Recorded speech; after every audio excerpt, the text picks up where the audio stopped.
Hi, everyone. Welcome. My name is Blair. I'm the Community Engagement Manager for Prison Yoga Project. And this morning, we're so excited to have Mira Binzen join us today from Minnesota. Thank you so much, Mira, for being with us here today. Thank you. Glad to be here.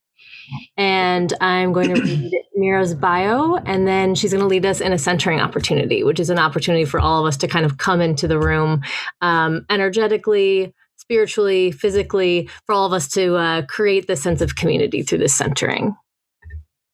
Mira Binzen is a registered yoga teacher with Yoga Alliance at the 500-hour level. She's an ERYT and an RCYT, and a professional integrative yoga therapist, which is a 1,000-hour level certificate. She's the co-founder of Global Family Yoga. She holds a degree in Child Psychology from the University of Minnesota's Institute of Child Development and is a certified iRest Yoga Nidra Teacher. Thank you so much for joining us. Glad to be here. So should we jump right into a centering? Yeah, let's do it. Great. Welcome everyone who's here and watching later.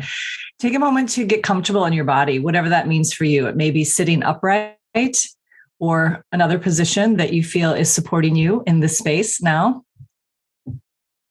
You may wish to lengthen your spine and feel the connection of the parts of your body that are being supported by whatever it is that you're sitting on or resting on.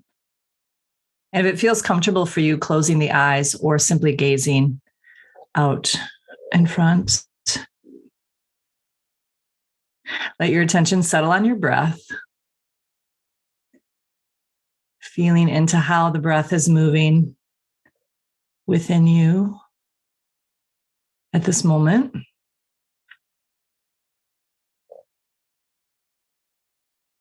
And as you inhale, experience yourself collecting yourself back into yourself, however that feels to you.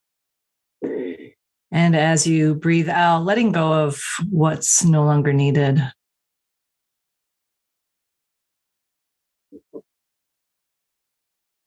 Bring your attention to the heart center. Experience the energy in the heart center. And allow that energy to travel down the spine, down the whole body. And experience at the base of your spine a taproot or a cord that can move out through you, below you, through the floor and into the earth.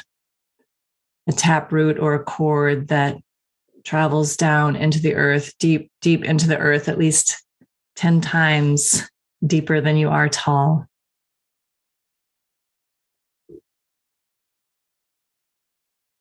And drawing the earth energy up through this taproot or cord. Powerful, stable, nurturing, supportive earth energy drawing up to you and through you, feeling all of the cells of your body enlivened with this nurturing and supportive earth energy, traveling up the length of the spine, through the whole body, right up through the top of the head, and experience an opening at the top of the head, and another cord or a shaft of light or whatever it feels like to you, traveling up through the top of the head, out through the roof of the building that you're in, into the sky, up, up, up, up, to meeting with Father Sky, that infinite energy, light, insight, truth, letting that energy pour down through this shaft or this cord, down through the top of your head, enlivening every single cell in your body. Feel each of your trillions and trillions of cells lighting up with this energy from the sky.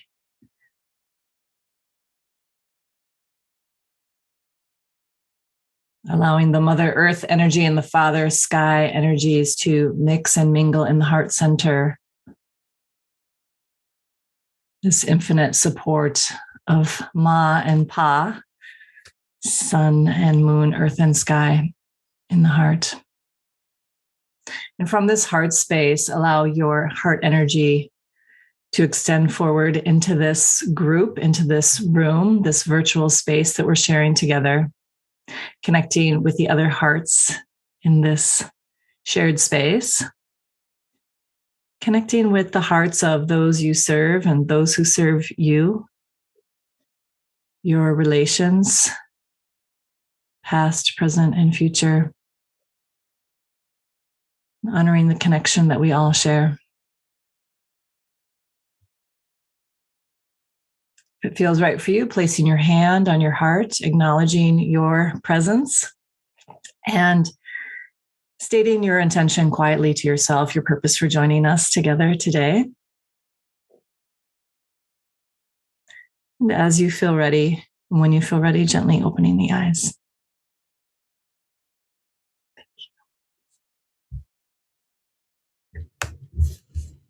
Thank you so much. Thank you. I always laugh that it's always beneficial, I think, for both of us when we offer the centering opportunity, right? So yeah, thank you. I would like all our interactions to start with this. Like when you get to the checkout counter, just place your hands on the counter and gaze lovingly into the cashier's eyes and take a deep breath together and then do the transaction, right? I feel like that's Trader Joe's energy. Do you have Trader Joe's in Minnesota? Oh, yeah. Yeah. They're always very friendly and yes. And like offering bouquets of flowers for no particular reason. And yeah. Yeah. Yeah. Very, they want to make that connection first and then they'll do the transaction. But I agree with you. All spaces I feel like would change if you take a minute to be together. Yeah. Yeah. Yes. So I'll start with a question we often start with in these webinars. And that is, what is your first memory of yoga? I have a first memory of being in a yoga class, which was much further after I was first exposed to yoga. So I started taking books out of the library on yoga in 9th grade, books by Ram Dass and Be Here Now. And I don't have a specific memory of it because I just started devouring it, reading it, and then practicing it in my bedroom. But I remember I went to a yoga class finally years later, and the teacher asked us to do this kind of energy work with our hands where we sort of made this ball of energy. And it was the first time I really physically experienced my energy body. And I was like, whew. It was a very impactful experience. And that was in my first, group yoga class that I went to where I felt my energy body. I was like, oh, yes, this is amazing. And really sparked a path for me for sure. Yeah. So I want to talk about yoga therapy in a moment here too, but walk us down the path that yoga has led you down. Yeah, there was something about, I'm not sure how I even got oriented to picking those books up, if it was a high school psychology class or an older friend making a recommendation. But once I, just peeked into the doorway of this original psychology, Eastern holistic principles of mind development, it really felt very true and very familiar. And it just, from the start, was something that I'm like, this is the thing. This is my thing. And so a lot of reading and studying and practicing on my own. And then actually I was in a car accident in 1991 where we were between two cars and I had it wasn't a serious accident, fortunately, but I did have some physical injury. And I went to a chiropractor who told me to go to a yoga class. I'm like, oh, cool. That'll be great. So that was in 1991 that I went to this first yoga class where I had this experience. And then it's just always been something that's felt very natural to me. So I've practiced yoga for myself and studied yoga since I was in 9th grade. And then concurrently with that, I was also working with children with special needs. Got a degree in child psychology and was working as a developmental therapist, working a lot with kids that we now say on the autism spectrum, kids with sensory processing differences. And so that kind of work that we were doing with them, then I was traveling in India after that, just kind of for my own interest, backpacking and going to yoga classes here and there and all kinds of kooky things in India. And I was practicing on a rooftop in Mysore, India. And I just had this lightning bolt aha moment where the kinds of things I was doing, practicing yoga, the breath work, holding the postures, all the different things. I'm like, this is sensory integration. This is what these kids need. It's a very organic, positive approach to developing and managing the nervous system, so then that's when those two paths, my interest in yoga and my interest in supporting children, merged. And ever since then, this is what I've been doing as my career. Which is amazing. And I know that we talked about this in the pre-webinar too. But this is how I've gotten into this work as well, right? It's like, what was missing from my childhood that I can offer to youth now, right? Like, I think so many of our growing up experiences and adolescence would have been different if we would have had practices or even time to center or integrate our experiences. So tell us about, what is a yoga therapist and how is that different from just a yoga teacher or a facilitator? Yeah, a basic way to explain that is that a yoga teacher, it's a 200-hour certificate to start. And typically a yoga teacher is teaching a set of sequences to a group and the group is following along with the teacher. And yoga therapy is almost the opposite of that. The yoga therapist is following along with the individual or the small group who have come together to address a certain condition or a certain intention. And it's a 1,000-hour certificate to start. So it's much more adapted. It's much more tailored to the individual. And it's something that's very interactive with the individual versus didactic. Like, here's the things, do the things. A yoga therapist is more in dialogue with the student or the client, typically. And you were mentioning before that yoga therapy, or maybe the specific training that you did, was based on a Kosha model. Will you talk to us about that? I know that you planted a seed a little bit earlier with talking about your emotional or your energetic body. Yeah. So will you talk to us about the Kosha model? Yes, it's an elegant system that recognizes the whole person as made up of 5 layers. Kosha means a sheath or a covering. You can think of it of like those nesting dolls. And the first layer or sheath is the physical body. And that's the one we're all familiar with. We can smell it. We can weigh it. It's very obvious to us. And that's the layer that we most often relate to. The second layer is the energy body. The energy body can be most easily accessed through the breath and is most closely related to the nervous system. And then the third layer is the everyday mind. And this is the other layer that we can relate to. So we've got the physical doctor and the psychologist who work on the first and third koshas, but it's missing this whole approach. So the third layer is the everyday mind, your emotions, your preferences, your habitual ways of thinking.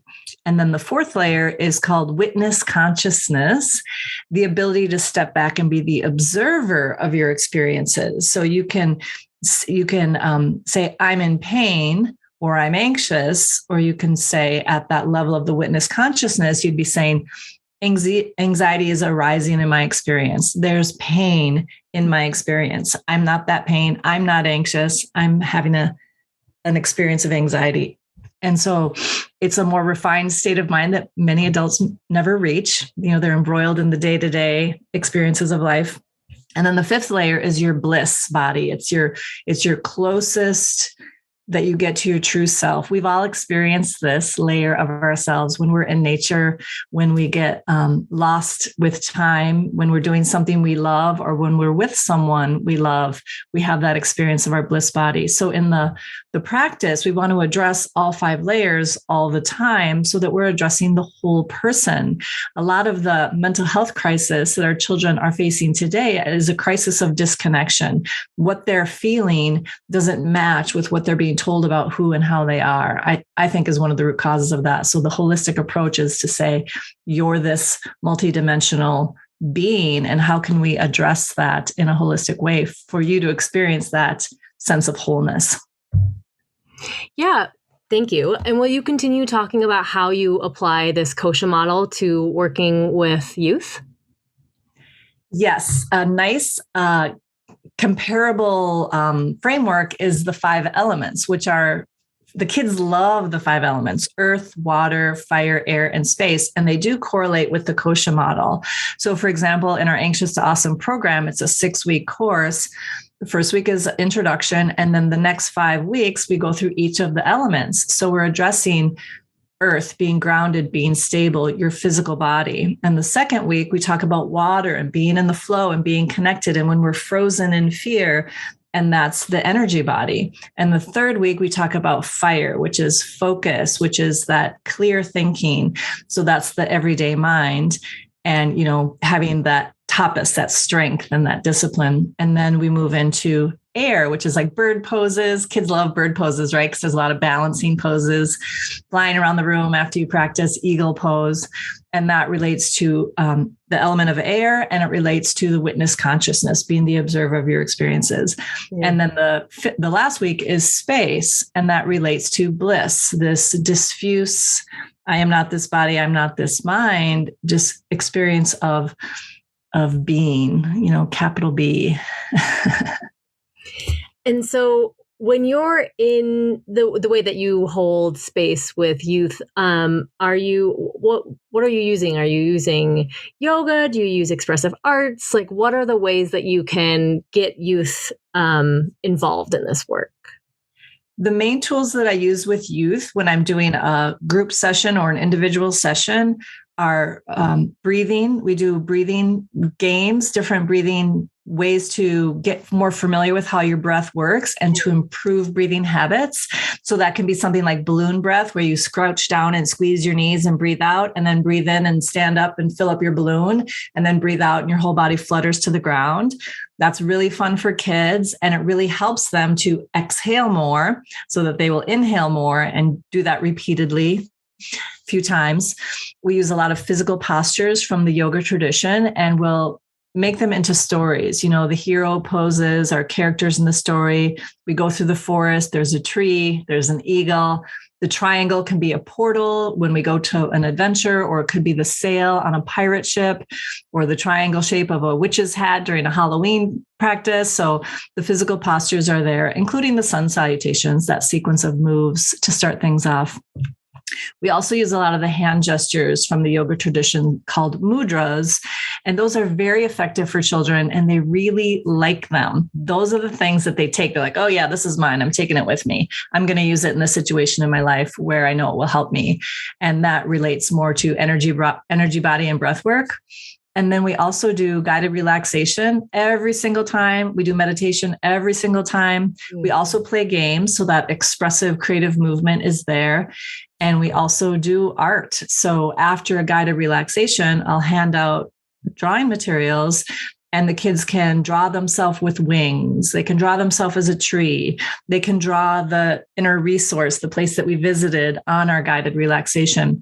So the art afterwards is a great way for them to extend that introspective time, and also to help integrate that experience. Absolutely.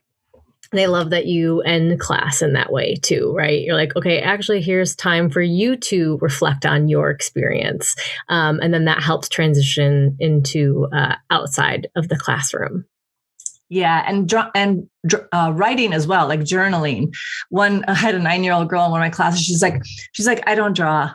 I'm a writer. I'm like, okay, right. She'd already identified her craft. So, giving kids options. And then another thing we do at the end is a share circle. And I find that so valuable. And that's another way for kids to integrate their experience. And I will ask a simple question like, what did you like best about your practice today? Or what's something that you want to take with you to use this week? Or if you were going to share one thing with a friend, what would it be? And then it helps them reflect on what they did, what felt good for them, and what they can use in their daily life. So that share is a nice way to integrate the end of the practice as well. I love that. And I think it creates a sense of community too, because when a kid shares their experience, someone might be witnessing that and saying, oh, I felt that too. Exactly. Yeah. Yeah. And so I think we did that. Yeah. Oh, yeah. I felt that way too. And creating a sense of connection. Mm-hmm. And so I think we haven't talked about this specifically yet, but it's all going somewhere, all of this work. And so much of it is about self-regulation. Will you talk to us about that? Yes, it's all about self-regulation. It's about self-understanding or self-awareness and self-regulation. And that leads to self-mastery. So for me, the whole thing is about becoming an active participant in your own rescue. It's about becoming the captain of your own ship and having that agency. We can't necessarily control what's going on around us or what's happened to us, but we have 100% agency within us and how we choose to respond and how we make meaning of our experiences and what we decide to do next. And so that's really what I'm teaching children, is that you are the captain. And it's like getting your driver's license. I'll go into a class of 12-year-olds. I'm like, did you guys know this was driver's ed? You guys are going to learn how to drive your body and your mind. And they're like, what? I can imagine 12-year-olds being so excited about that. Yeah. I thought I had to wait till I was 16. Yeah. Oh, I love that. Another aspect that we kind of branded this conversation is also about communicating with youth. Yeah.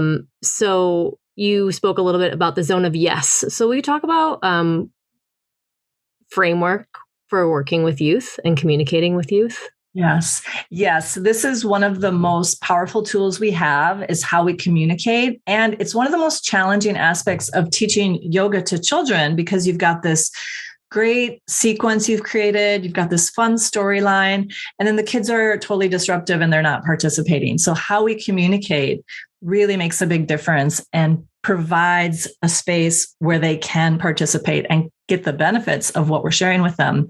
So the zone of yes is giving choices within a zone of yes. We have a fun example. I was doing videos for our online programs, and I had a 3-year-old girl with her mom, and we were going to shoot these videos, and she had a new water bottle, and she loved her water bottle. She's like, yes, I love this so much. There was no way she was going to let it go, right? And her mom's like, put the water bottle down. You got to put the water bottle down. It's time to put the water bottle down, right?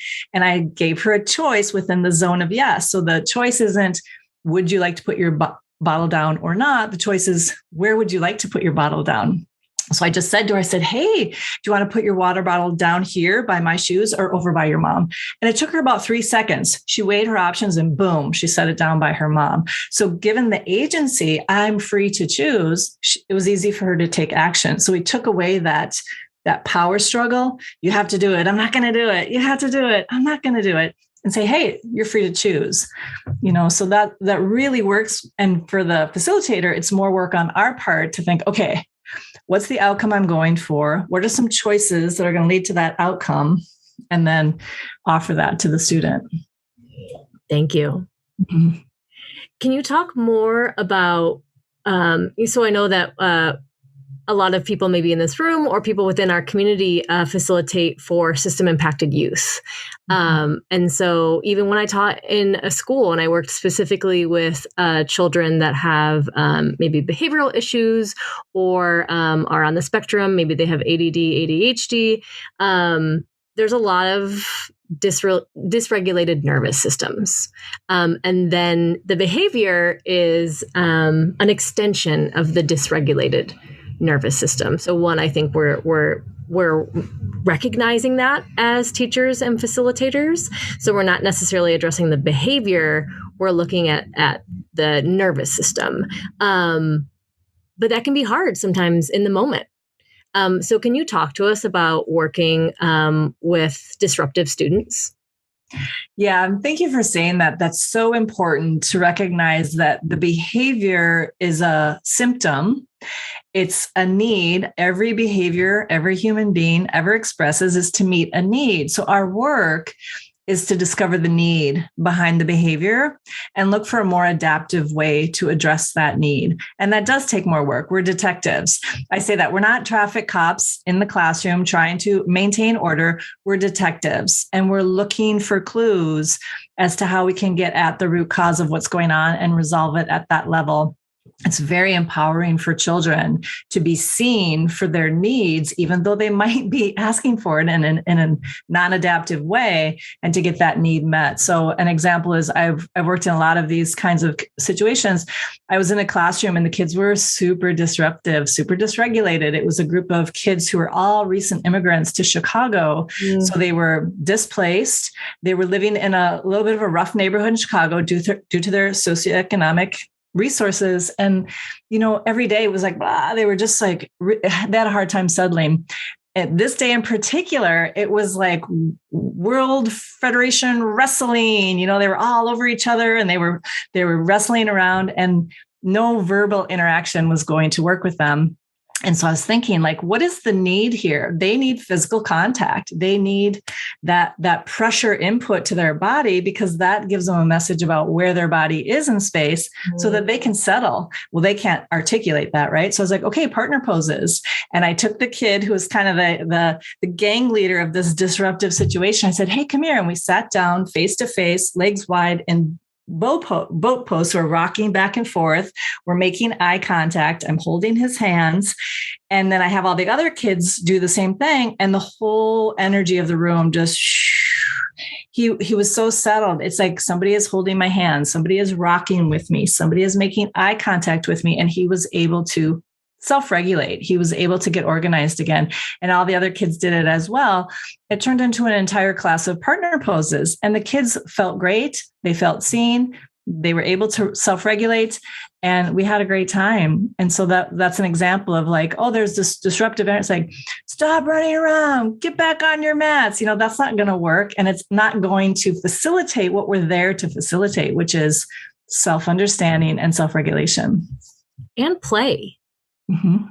Like, yeah, being the traffic cop isn't, it's not fun. It's not fun for anyone in the room. No one, including being the traffic cop. It's not fun. I have another example. I worked at a center for a couple of years, and these kids had been through the DCSF system. They had been placed in 5 to 10 different foster homes unsuccessfully, right? So these kids didn't have any kind of sense of home or sense of safety or sense of predictability. So needless to say, they had really short fuses. There was a lot of explosive situations in the classroom when I would go there to teach them yoga.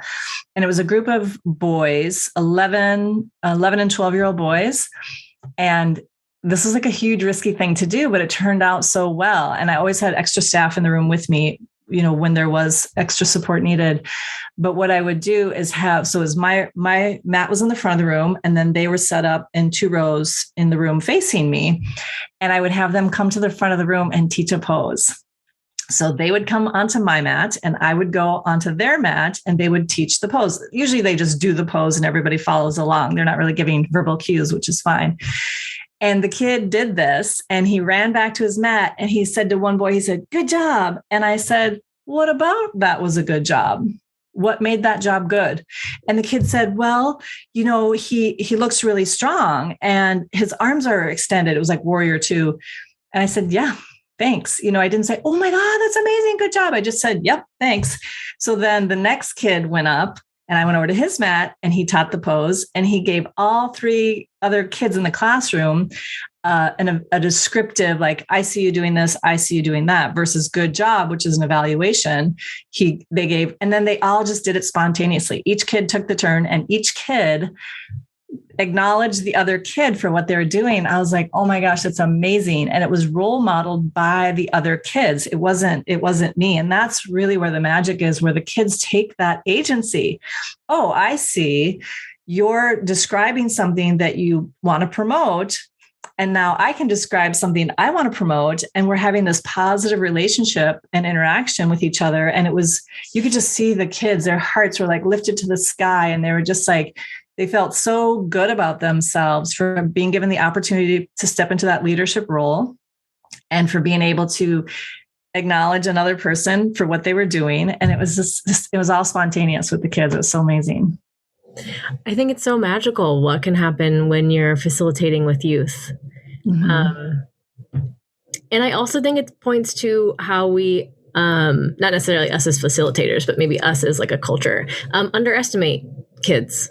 And really like how much they are paying attention and how much they do see and witness. Yeah, I think that's a real concern right now with kids with anxious feelings, is that parents with all good intention are wanting to keep their kids safe. I think a lot of people are feeling such uncertainty in the world and so many things that are potentially not safe. I mean, a worldwide pandemic will do that for us, right? And so they're limiting their kids' opportunity to to step out, to take a risk, to try something they're unsure about. And that's inhibiting growth and development. And so I think that's one of the areas where we really need to have a brave look at what's going on. Mm-hmm. So continuing with this zone of yes, what are other ways that we can foster impactful communication when we're working with youth? Yeah. To articulate what was happening with those kids in the classroom, it's describing rather than evaluating. So it's very easy for us to evaluate something. And the number one evaluative word is good job, right? Everybody likes to hear good job. Everybody likes to say good job, but it's kind of like white sugar. Everybody loves it, but it's not really that nourishing. It's not really that good for us. So to say good job is like taking away that person's ability to assess for themselves. So say, for example, you're teaching a group of kids and you see them in a pose and you say, good job. And they think, well, I'm not really making much of an effort to do this. I guess I don't need to try that hard in this class, right? So you're evaluating something for them versus saying, in this pose, I see your legs are straight, your fingertips are stretched. I can see your breath in your belly. And then the kid gets to assess for themselves, I'm doing a good job in this pose, or whatever that is. So describing rather than evaluating is huge and can make a really big difference when we're interacting with the kids in our classrooms. So another example is to say what you want and not what you don't want.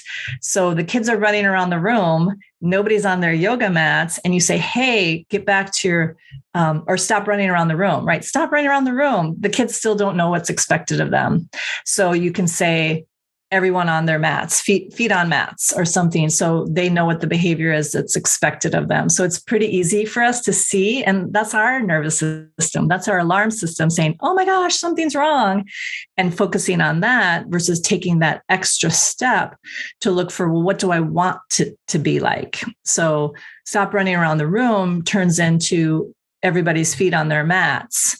And then it becomes kind of like a race, like who can get their feet on their mats first. And so you're promoting the behavior that you want versus saying what you don't want.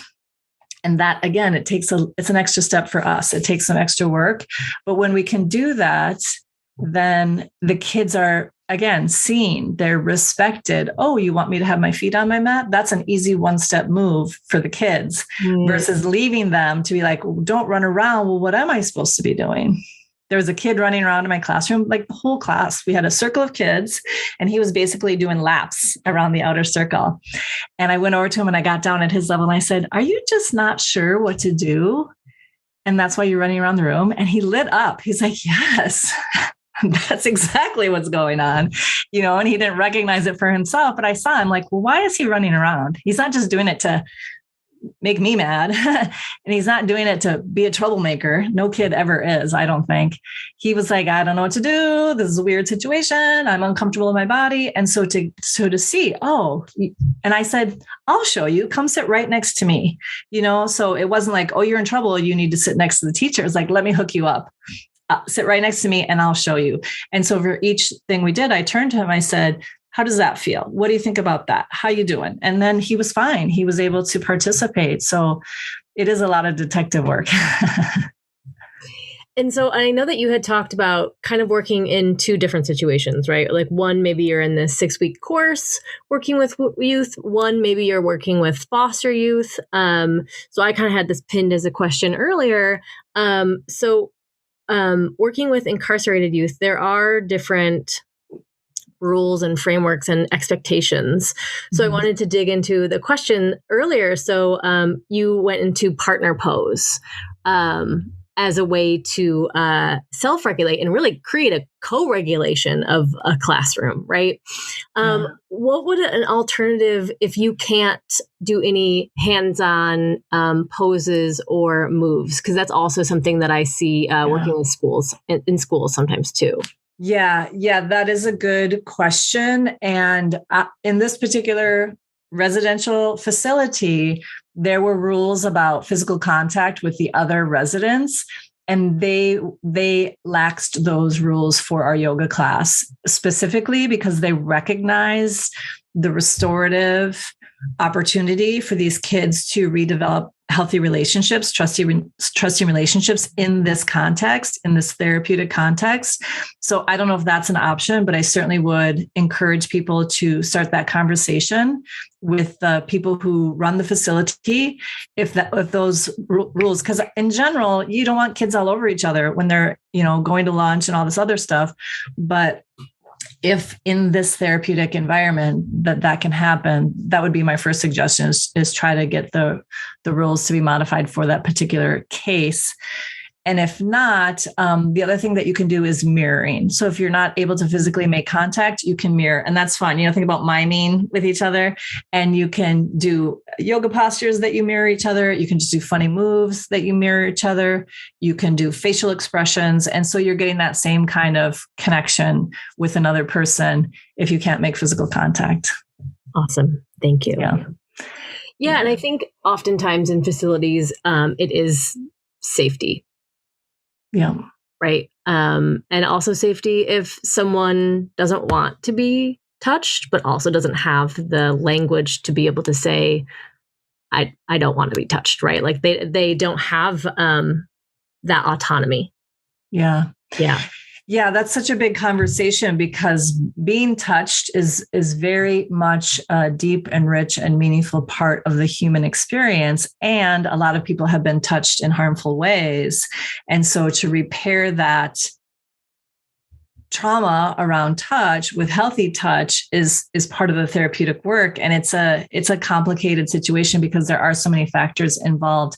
In the same residential center, there's different age kids. And I also taught a group of teen girls.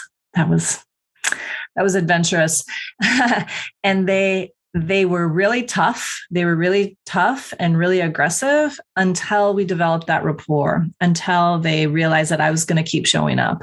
Yeah. And I wasn't going to get any better about my fashion. They would insult what I was wearing all the time. Like, what? I was like, hi, nice to see you.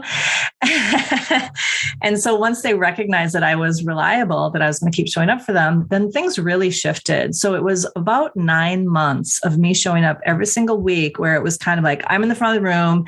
I'm, holding a tight ship. I'm not making a lot of room for people to, get out of line. But then after 9 months, they were like, okay, I get this. Then we started doing partner poses. Then we started doing more childlike stuff. Like they loved to sing row, row, row your boat in boat pose because it was kind of like repairing their childhood in some way. And so for a lot of these things, it just takes time. It takes a degree of trust and consistency and ongoing conversation with all the other people who are there supporting these kids about what's possible, what's safe. And then as far as kids, they get to choose, like, do you want to do this? Yes or no? And if they're not saying emphatically yes, then I take that as a no. Because like you say, they might not have the tools to say no. And then start with things that aren't so, like you can do a back-to-back chair where you hook your arms and squat down and walk your feet out so your backs are pressing against each other's backs.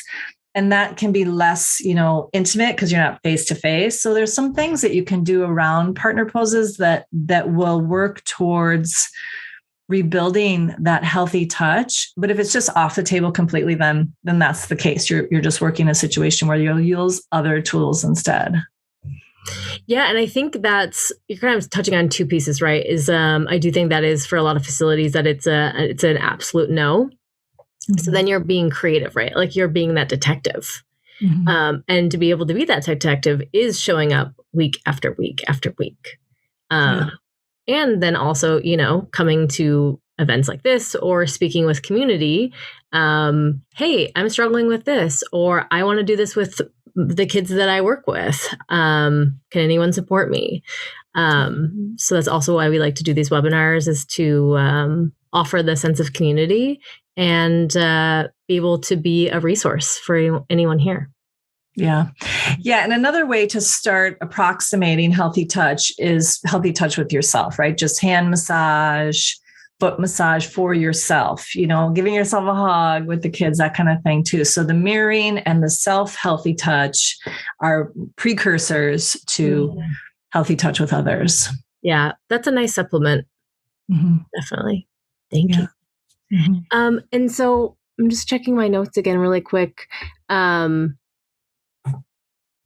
talk about the emotional health when we work with youth, right? So there's self-regulation, and then there's developmental, mental, emotional health.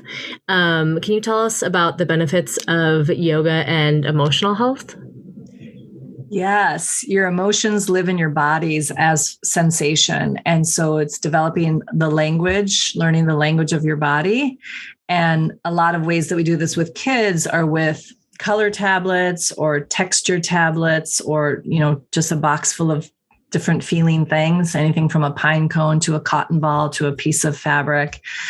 And to start exploring, we have something called Name It, where when you have a feeling like, I'm angry, I'm like, where do you feel that in your body? So that's very much iRest, Yoga Nidra. Where do you feel that in your body? A kid came up to me and he was clearly upset. And I said, what's going on? He's like, I'm angry. And I said, where do you feel that in your body? He said, everywhere, and I said, do you feel it on the tip of your tip of your nose? And he's like, no. I said, do you feel it in your toes? And he was like, no. I said, do you feel it in your tummy? He's like, yes. So it's really helping kids explore by giving them a menu of choices. Like, here's some different areas it might be. Is that true or not?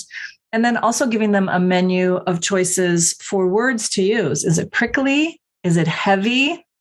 Is it zingy or tingly? And then they can kind of compare and contrast, because for them to say, oh, I have this ball of lead in my stomach around this experience earlier today that is still unresolved within me. Most adults won't talk like that. So for the kids, they're like, here's a big emotion. And then we help them start to be in relationship with it. What is this emotion coming to tell you? And using words that describe, texture words, and also colors. So, oh my gosh, I have these color tablets, and it's, I think, 8 different colors, and each color has a range of 6 colors from a dark to a light of that color and that scale. And I'll put them out on the floor. And one way I work with them is to have the kids pick out a color. How are you feeling right now? Grab a color that shows me how you're feeling. And the kids just go grab a color. They don't think, they grab a color, and then we talk. I say, show me your color and why you picked it. Well, I picked this light yellow because I'm feeling sort of quiet today, where someone else picked a yellow because they're excited. And there's some education right there too. Like, oh, your yellow has a different meaning than someone else's yellow. So that's emotional intelligence right there. And so all of these things, it's just ongoing. Everything we do, we're incorporating this opportunity to match the feeling with the physical sensation in the body, and listen to that physical sensation because it's got a message for you. This feeling is here because there's something for you to know. And that's self-understanding, and then it just becomes a game. At first, the kids think I'm cuckoo. They're like, what is she talking about? Right. But then I just keep talking that way. And they're like, okay, I get this. And then they start to have those experiences. They're like, I had a feeling. Here's where it was in my body. When I paid attention to it, this is what happened, which it will go through its cycle and eventually resolve itself. And so holding space for kids to have their experience can be scary when a kid's having a very big emotion. It can be scary to not try to get in and fix it or change it or turn it down. And if you're able to allow a kid to fully experience their experience, it will come to a natural resolution. That is the nature of existence. Another thing you can do is give them markers and paper and just draw it. Show me on paper what's going on, like red, red, red, 3 or 4 or 5 pages of red, red, red. Then this kid, this actually happened, red, red, red, so angry, just scribbling. Finally, on his own, without any intervention, flipped the paper over and drew a big smiley face. And he was done. He did it all himself. And all we need to do is have the courage to hold space for that. And to have the presence of mind and be like, grab the markers, so, and not everything works the first time. So having the tools and how about this? What if we try that? And where do you feel that now? And what's happening for you now? So the kid is participating in the exploration of resolving their difficult emotion, whatever that is. Thank you. Mm-hmm. I would always do, and this is something I learned from doing my RCYT with Yoga Ed. I would do creative check-in and check-out of class. And I remember specifically, and I would always give my student the option. Do you want to choose the checkout or do you want me to choose? Right. And then so they would see me do a couple examples for the first few classes, right? And then be like, oh, let's pick a dessert. What we're feeling like as a dessert for our checkout. And then I remember a student and I sitting there, we're like, are we just craving that dessert or do we really feel like that dessert? And so it was a very interesting introspective conversation that was happening then. Like, what do we actually feel like, or what sounds good? Or is it the same? And so it's so sweet to be able to play and communicate with them. And I think that's the next thing that I want to bring in next for us to talk about. And then we can transition into some question and answer. But let's talk about the importance of play. Play is how the brain works. That's how the brain develops. There's research out there that shows that indigenous tribes that just literally let their children run in the woods and figure it out for themselves have significantly greater cognitive development than kids who are sitting down at desks being given information to then feed back to their teachers. And so creative play is how the mind develops, is how the brain develops. And so it's very important. And creative play is how we express ourselves. That's who we are. So everything we do is creative, from getting dressed in the morning to choosing the route we're going to work if we're not on autopilot. And so play is, it's just foundational to our experience. So the more we can bring in play and letting the kids not facilitate, but lead their own play is how they're going to develop. So some games we play, like freeze tag is a super popular one. And actually, the smaller the space, the better. Because if it's a big space, it becomes a chase game. But if it's a smaller place, it becomes an obstacle game. And so the kids tag the other kid, or if you can't physically tag them, I'm trying to think if you could just say, within an inch, you say, I got you, or something.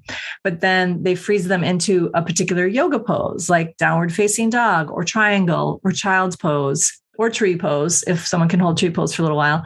And then they stay frozen in that position as other kids continue to run around to get tagged. And so it becomes an obstacle.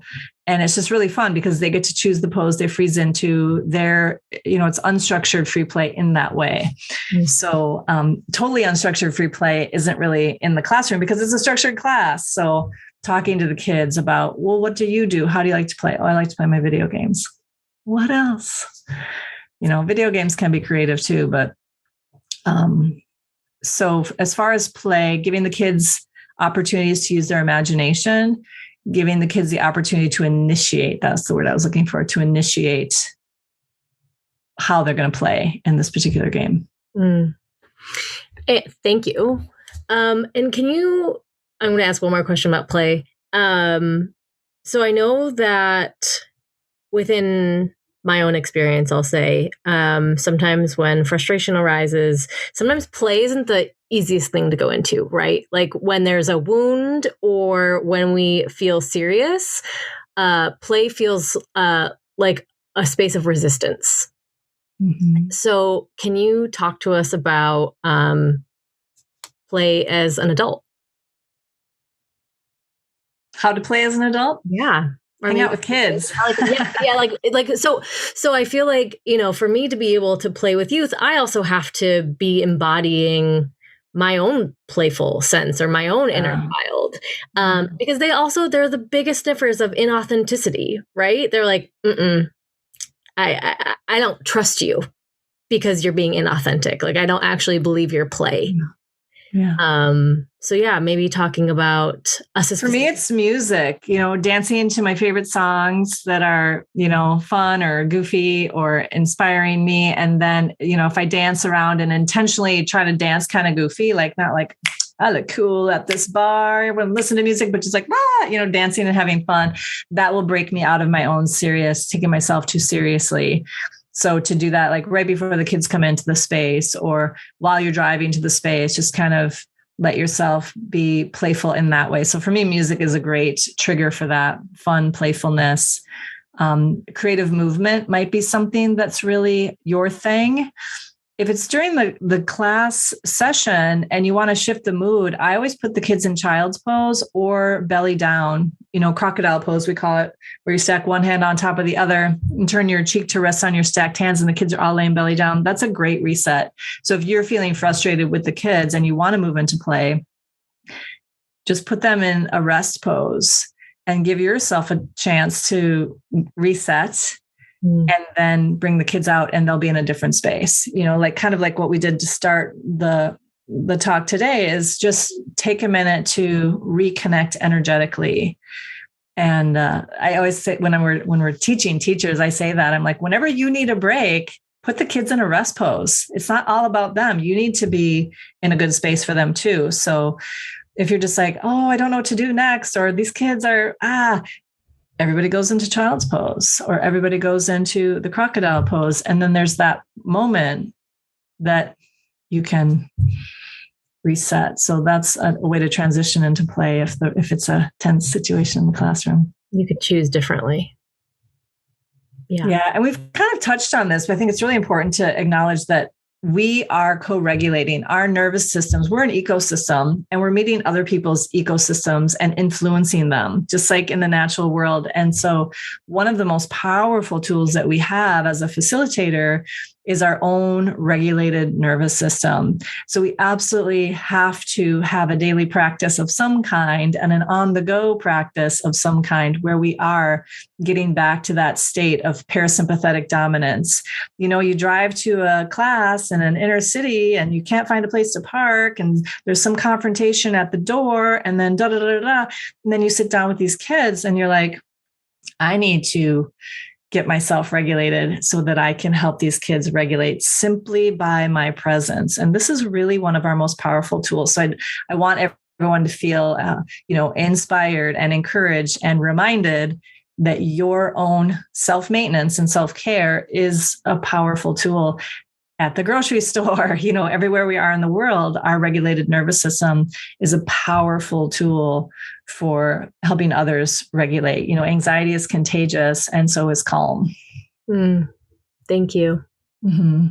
And that's definitely one thing that we say to our facilitators is that your personal practice is so important because of that presence.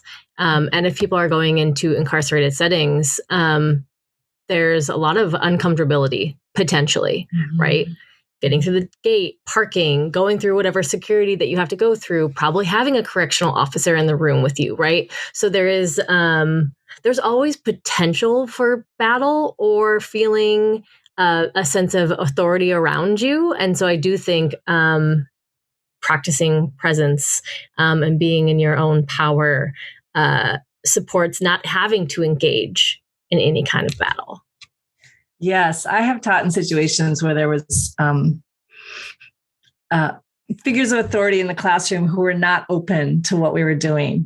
Very, very strong body language that was saying that they did not approve what we're doing. And for me, it becomes kind of like a game. Like, can I get this person to soften up just a tiny bit during the time that I'm here indirectly by the way I hold space for myself and that person and the kids? And I can usually sense a little bit of a shift where they're like, just even a 10% guard coming down is a real achievement. I love that. And then I've got a couple of questions here, and then we can open the whole audience to question and answer.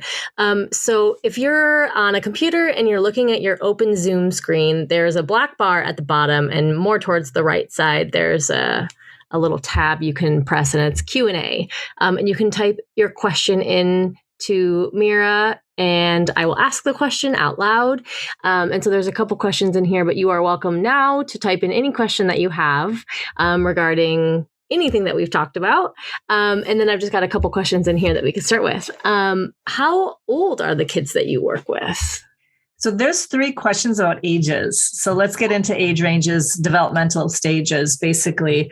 I've worked with, I actually taught a mommy and baby class. That was fun. That was really about the moms. I've taught toddler classes. When I'm talking about yoga for kids, I think the sweet spot is 6 to 16. So surely 4 and 5-year-olds, if you really want to be nourished for teaching, go teach 5-year-olds. They're so full of magic and wonder and everything's amazing. And they love you the minute you walk in the door. It's like the opposite of teaching teens. So it's a nice balance, like teach the kindergartners and then go teach the teens.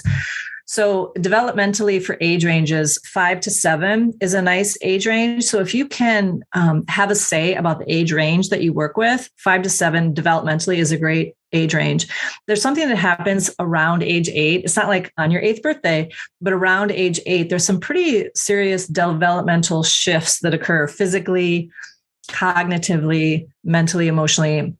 And so 8 to 12 is another nice age range. And then again, at 12, there's another pretty cataclysmic developmental shift. So kids are developing pretty steadily, but at like 2, there's a huge leap. And at 8, there's a huge leap. And at 12, 11 to 13, sometimes younger, there's another huge leap. So those are the kind of pockets of ages that are good to work with. And the main differences between the different ages I see, the tools are the same. Triangle pose is beneficial for a 2-year-old as it is for a 20-year-old and all ages in between. So the difference is how we present it and the ways in which we hold and engage with the pose or the breathing exercise or the guided relaxation. I will take 2-year-olds, 5-year-olds, 10-year-olds, 15-year-olds through a magic carpet ride, which is a guided relaxation. And how I'm changing it for the age is maybe the pace at which I'm delivering it. Younger kids have a little bit of a shorter attention span. So it's like, bing, bing, bing, we go here, we go there. And I'll still give them some quiet space. And how much quiet space I give them during that guided relaxation just depends on how I see them. If they're not being disruptive to each other and they're in some state, whether they're looking around or picking their nose or doing whatever, if they're in some state of quiet, I will leave them there for a minute or 2 minutes, which can be a long time. The older kids will be there for 3 to 5 minutes, so the length of time we do things is a big factor between the different ages. And then sort of how we present it, like triangle pose for 5-year-olds. It's like jump your feet wide, tip into a triangle and stretch your fingers to the sky. Very simple. Older kids, especially age 8 and up, they're interested in like, am I doing this right? So you can give more alignment cues for the older kids. Mm-hmm. And they're more interested in the benefits of the posture. They're more interested in the Sanskrit language, so the techniques and the order of the techniques are the same through the different ages. And then, how playful, how imaginative, like 5 to 7 is about repetition for mastery. They want to do the same things over and over again and feel some sense of mastery. Like, oh, I know this, I can do this. And they love stories. So stories are really important. Like, let's go to the jungle. What do you see? I see a lion. Let's do lion pose, that kind of thing for the younger ones. And then by 8 to 12, the stories are a little more sophisticated, like, we're going to the forest, like stories from Indian mythology are so fun, like Arjuna and the greatest archer in all the land, and telling the story as we go into a backbend, the bow pose, that kind of thing. So more mythology, more adventure related, or more ecologically related. So with the little ones, we're like looking for things in the jungle. And with the older kids, we're talking about how many years this tree has been growing in the forest and the different animals that live within this tree. And then for teenagers, they still like the story. They still like the mythology. And also, like we get more into the energy body, like the chakra system and that kind of a thing, which I don't really address directly with younger kids, with kids under age 12. So as far as different ages, it's about, I think, pace and languaging mainly. What would you say about the different ages? Yeah, I think I agree. I agree with what you're saying. I'm curious. A couple people in the question and answer space were asking about working with youth like 18, 19, maybe even up to 24 years old. Can you talk about what's happening developmentally at that point in time too? Because I feel like that might be beneficial for the people on the call. Yeah, absolutely. So like I mentioned with the teenagers, the teenage girls who are really tough, really mature, not really guarded, once we developed that rapport, they wanted to be more playful. They wanted to have more fun. So it's a progress for them. But when I come into a new group of young adults or older teens, I start out pretty firm. I'd rather, establish the upper hand, so to speak, and then be more vulnerable and have fun than to come in and have them just railroad me and not be able to reestablish my authority with that group. So I start more firm. I start less sweet and loving, just like, I'm serious and I'm in charge of this group. And here's what we're doing, just with my body language and my voice. And so with this age group, especially when there's some challenging behavior, there's some dysregulation, there's some, a lot of interaction with authority that hasn't been positive, whether that's their parents or the police or the people in the facilities.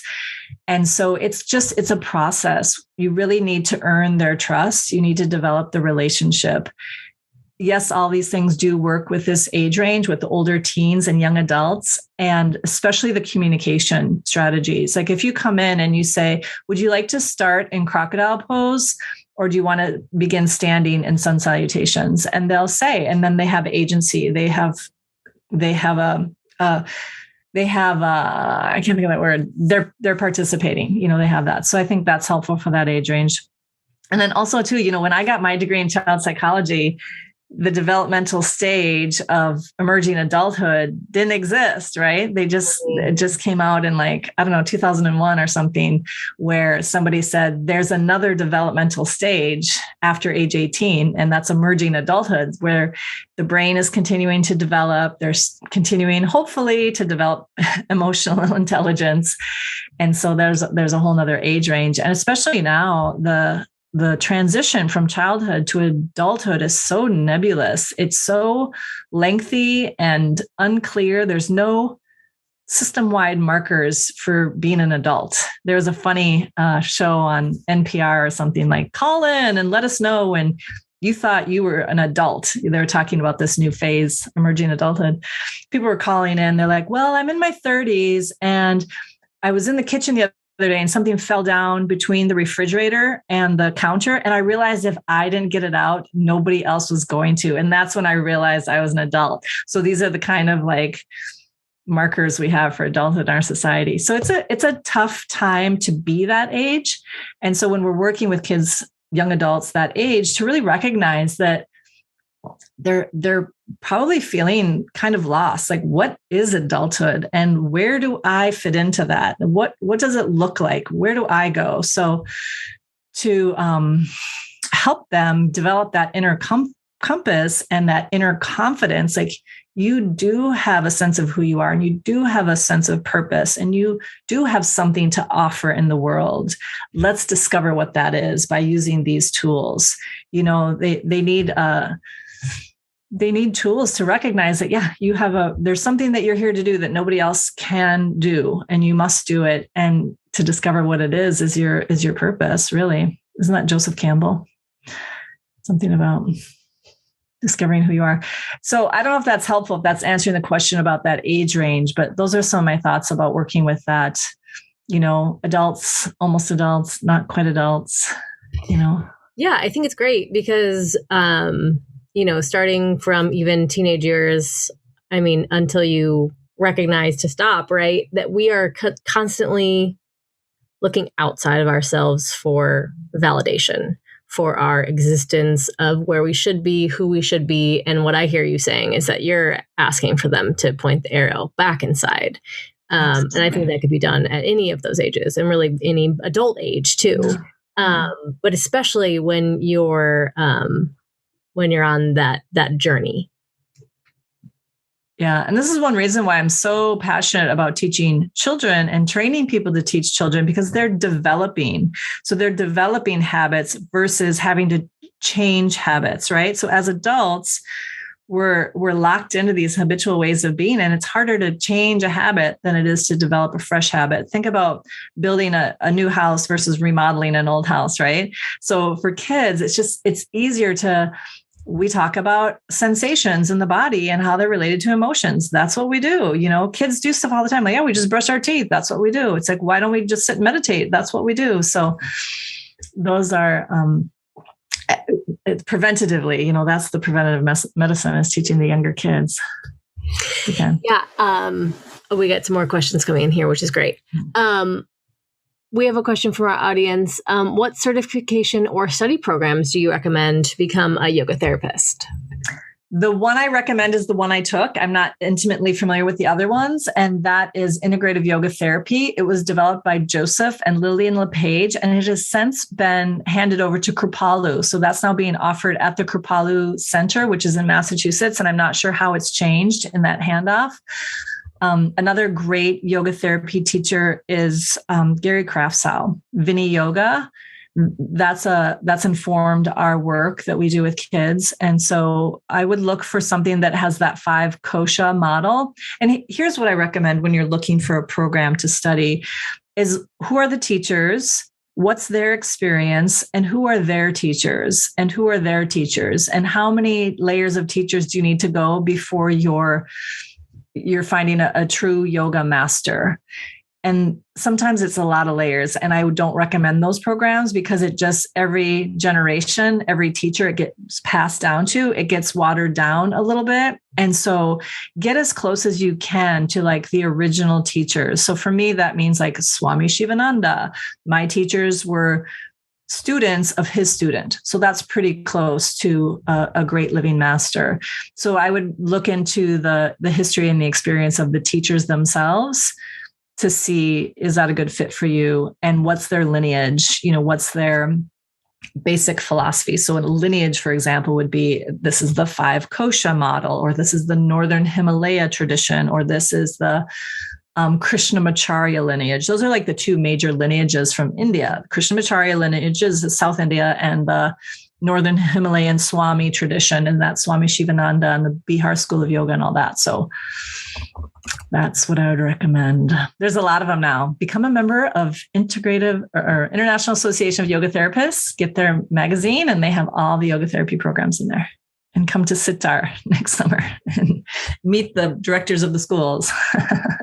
So that's how Mira got connected with us too. Yes. The webinar is because Bill was at Sitar, which will you tell us the acronyms for Sitar? Sitar is a symposium on yoga therapy and research. And of course, we just think it's delightful and fun that it sounds like the Indian instrument we all love to go along with our Indian practice of yoga.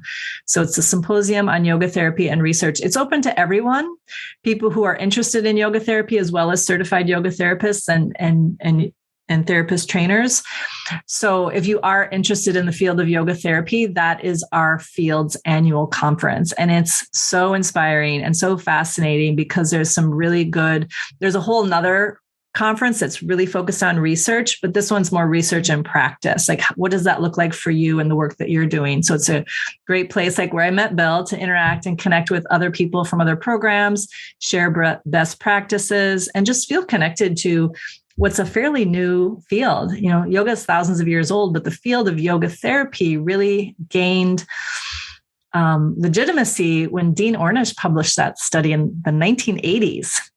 He showed that a yoga lifestyle can reverse heart disease. And that was before, like, you absolutely cannot reverse heart disease. He's like, actually, you can if you use yoga therapy. And they're like, what's that? So it's a pretty new field. Awesome. Yeah. And then you mentioned, we got questions coming in. So you mentioned, I think his name was Gary. I'm going to Google it really quick so that I can drop it in the chat. What was his name for a teacher? Gary Krafsow, Kraftsow. He's one of the most experienced, well-studied yoga therapy trainers out there, in my estimation. So Mana is asking several questions that I want to answer, if I may. Yeah. Some specifics. So, I think you moved that to the answered. You're good at this. Thank you. There was something about kids and adults. Okay, how to spell Kosha. You spelled it right in the comments, Kosha. And the name of the conference is Sitar, Sytar. And Blair just shared a link. That's great. Thank you. So you're moving them over when we get them done. That's great. How long Shavasana? That's a good one. Can we go there? Yeah, totally. How long Shavasana? So there's 3 stages to a guided relaxation. You want to relax your body, relax your breath, and relax your mind. So some ways to relax the body are tense and release. That's a good one. A body scan. Become aware of different parts of your body. That's a good one. So you want to relax the body. That's stage 1. Then relax the breath. Feel your breath flowing in and out. You can do something as easy as that. You can have them count their breath backwards from 10 to 1. So that's more of an interactive parts, and they're not left alone in that quiet space where people can get uncomfortable. Then the third part is relax your mind. This can be a guided visualization. And in this segment of your relaxation, your Shavasana, you want to leave silence. How much silence? Well, we don't know. We have to keep an eye on our students. What I do with kids of all ages, younger kids, older kids, and teens, is I use my presence and my body language to help them stay calm and focused. I worked with a group of deaf kids, so they're not hearing what I'm saying. So I would walk around the room and I would say soft and slow breathing, and I would give them cues, but we did it the exact same way every time. So they knew that they could close their eyes and relax. So when the kids are looking around, picking their nose, reaching over to somebody next to them to try to poke them and see if they want to interact with them because they're uncomfortable being silent, as long as they're not disrupting somebody else, I will hold them in the space. I'm going for 1 to 2 minutes of silence. It might only be 30 seconds before somebody makes a fart sound and all the kids starts laughing. So I want to make sure that I take the kids out of relaxation before somebody else does, because that gives them power. Like, oh, that was fun. I'm going to do that again. So I don't want that to happen. So I'm looking very carefully. Is there a kid who's about to do something that's going to disrupt the kids? And then another thing is my boys are out for like 15 minutes. Yeah. If they'll, sometimes they just fall asleep and they need sleep, and that's fine if you have the time for that. If the kids aren't able to relax, I have them flip over and rest on their tummy. They can choose how they want to have their bodies in the rest pose.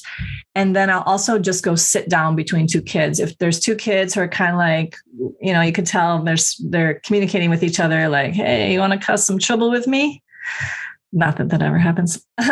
I'll sit down between those 2 kids and I'll just sit there. Like, I'm not doing anything to reprimand them or punish them in any way. It's just like, I'm helping them be in the space that's going to, that's what we're doing. So those are some things. And, if they have 15 minutes, when I teach teens, they all fall asleep. And sometimes it's really hard to wake them up, and then it's like, well, I need to leave. So, do I just leave them sleep? And then, we talk about it. We talk about relaxation isn't sleeping and the difference. So again, it takes time. It's developing over time. So is it okay to let them sleep for 15 minutes? Well, it depends on if you have that time. If you have an hour class and it's a 45-minute practice and they can sleep for 15 minutes, that might be just exactly what they need, a safe space to take a quick nap. It's like hitting the restart button on your brain. So it depends on what your intention is for that class. Otherwise, I've had kids sit up and lean against the wall for guided relaxation because they fall asleep and they don't wake up. And I'm like, well, what am I going to do? So. Yeah, I think so. Part of there's so many aspects to yoga. There's so many ways to be trained. There's trauma informed, there's studio, there's teaching outside of studios, right? Shavasana is so important for integration for the work that they did. So I think sometimes the longer that you can hold them, it's beneficial. Yes. And what I was taught was that if you teach an hour, it's 10 minutes of Shavasana. Yeah. And I think some of that is, at least with my experience, when I first started teaching, was I wanted to cut it early because the silence, I was like, oh, are they enjoying it? Right? Like, you're kind of like, oh no, is the silence awkward? Are they fighting it? You're making up stories in your head for what's happening, maybe in just like someone's still body. So that integration piece, and which is Shavasana, is so important for all of those aspects.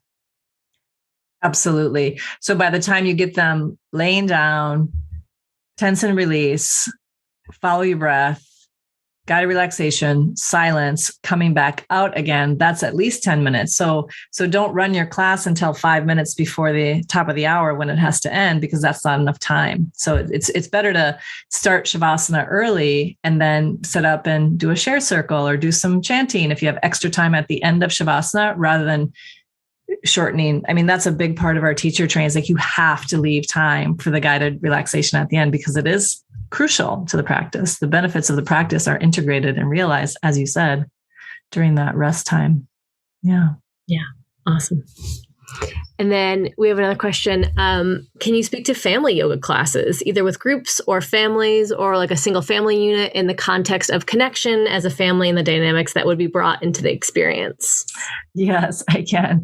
I like to teach family yoga classes a lot, because families have that shared experience where they might not actually use the tools and go home and practice together. They have the shared experience of having fun and relaxing and having that contemplative time as a family unit. And so there's a lot that goes on in the family dynamics. So I don't know if that's appropriate for your teachers. It sounds like a lot of them are teaching in facilities, but if there is a chance to do family yoga, it's really nice for the parents to get to practice that way, and for the kids to get to practice with their parents. You know, the kids like to show their parents what they can do. They like to do partner poses with their families. And they like to see their parents trying a challenging yoga pose. You know, we do a game called Wind in the Trees, where the grownups are in tree pose and the kids run around the room like the wind. And then we have the kids be in tree pose and the parents run around the room like the wind. And it's like, this change of role is fun for the kids. And so if you do have a chance to work with families, it's focus on the most basic aspects of the practice so everybody can participate. And it is really targeted to the youngest kid of the group, you know, so it's going to be playful and fun, and that's okay for older kids and adults to play and have fun too. Thank you. And I'm even answering Holly's questions in the chat, and we can talk about it more specifically. They're mentioning, I'm in a 200-hour RYT. Do you have recommended trainings for kids specific for yoga training? I thought she was asking, do you need specific yoga training? And I'm like, yes. Yes. I can recommend ours, Global Family Yoga. So I'm putting Mira's website here too, and then I'm going to pull up Global Family Yoga too. Yeah. So Global Family Yoga was developed almost 20 years ago now with my mom and my sister, who are on here with us. And we also created a therapeutic yoga for children training, because we recognized our teachers were telling us they were getting out there teaching yoga to children, and they were finding they were getting a lot of kids with special needs into their classrooms, because people have heard that yoga is great for kids with autism. It's great for kids with Down syndrome. It's great for all kinds of kids in general. And so we developed a therapeutic program about 15 years ago, about 12 years ago, I think. And one aspect of that was our Anxious to Awesome program. We created a 6-week course called Anxious to Awesome, because we recognized way back then, 12 years ago, that a child with autism who is also anxious is going to make the conditions of autism more challenging in their life. A kid with Down syndrome, whatever it is, anxiety is making it worse. So if we can reduce anxiety, oftentimes the symptoms of whatever's happening also reduce. And then in the last 2 years, we just pulled out Anxious to Awesome as a standalone program. And so now that's a separate website, anxioustoawesome.com. But it's all the same. It's all the same training. It's all the same content. It's all based on my experience as having my degree in child psychology and a yoga therapist. And the iRest Yoga Nidra is woven in throughout as well. Thank you. I love your work. Thank you. Yeah. And your work. Thank you. And what I will say about, so I dropped the link in here for Yoga Ed as well. So I did my RCYT with Yoga Ed, and not to compare any comparative. Yeah, I'm familiar with that program. They've been around a long time as well. Yeah, or programming. So there's games, there's all these check-ins, there's all the different ways to hold space. And it is different from a regular 200-hour yoga teacher training. And I found getting my RCYT so valuable because then I went and immediately started working with youth, which is what I wanted to do and also why I'm here with PYP.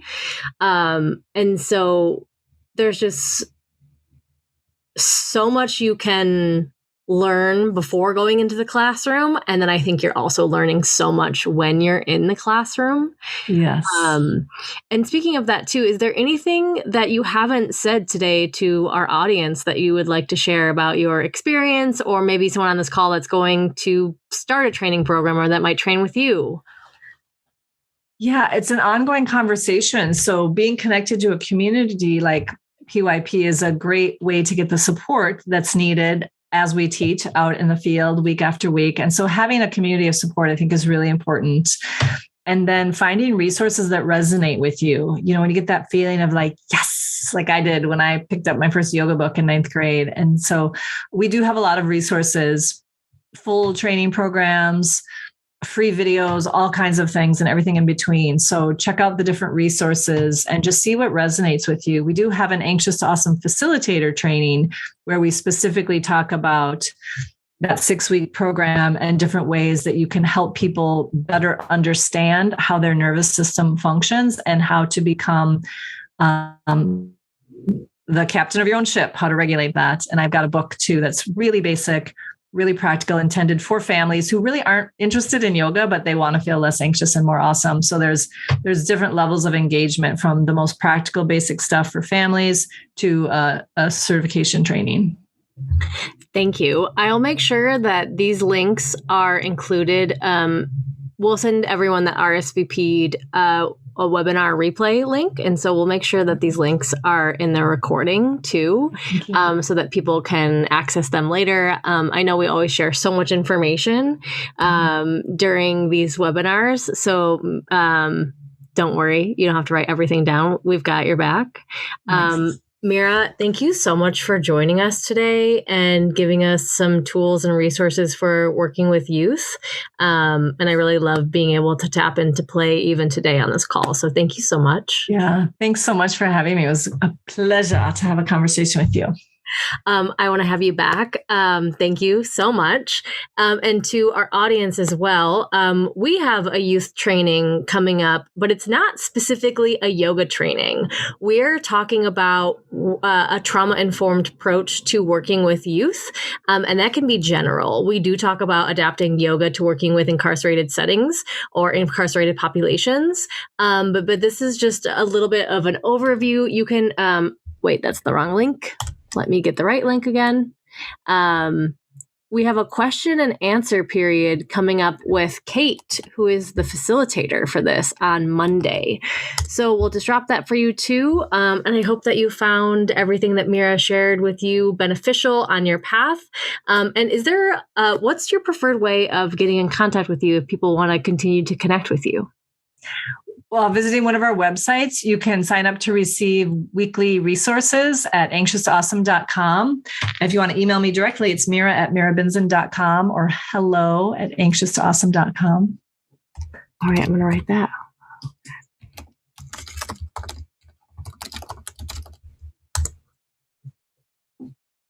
I was double checking I spelled it right. Awesome.